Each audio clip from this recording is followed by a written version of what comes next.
మరచి నేనుండలేను. నా యేసయ్యా నిన్ను మరచి నే బ్రతుకలేను. నా స్నేహితుడా నిన్ను విడచి నేనుండలేను. నా యేసయ్యా నిన్ను మరచి నే బ్రతుకలేను. గురుధామా అలయక సొమ్మసిల్లక పైకి గురుధామా పైకి గురుధామా పక్షిరాజు వలెనే రెక్కలు చాపి పైకి గురుధామా పైకి గురుధామా అలయక సొమ్మసిల్లక పైకి గురుధామా పైకి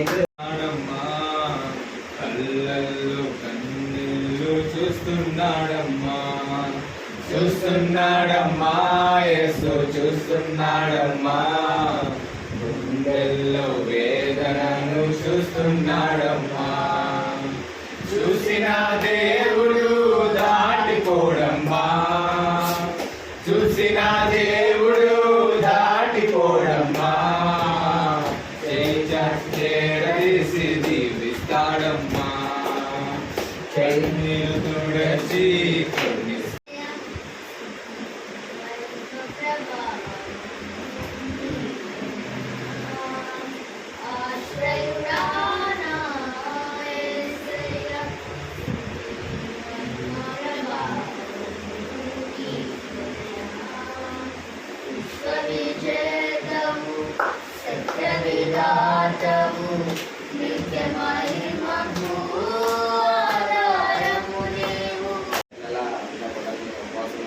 దేవుడి కోపం పట్టిందంటే దాన్ని శోధన చేయించి నెలంతా కూడా కోసం అలాగే ఇప్పుడు ఏంటంటే నేను కూడా మా ఆవిడ కూడా శుక్రవారం కూడా కోసం నేనేమంటున్నాను ఫుల్గా ఉండాలి అనుకున్నాను.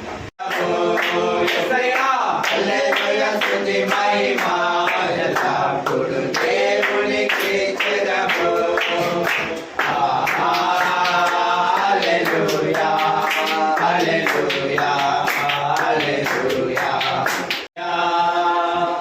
నీవు నాలోనే ఉన్నావయ్యా.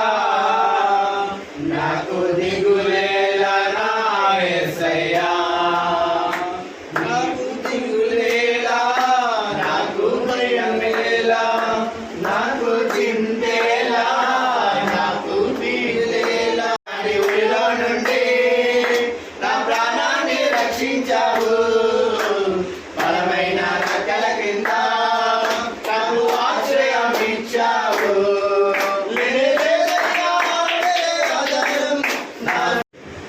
యథార్థమైన ప్రవర్తన కలిగి అనుసరించుతూ రోజు పడుకుంటూ నిజం పలుకువాడు.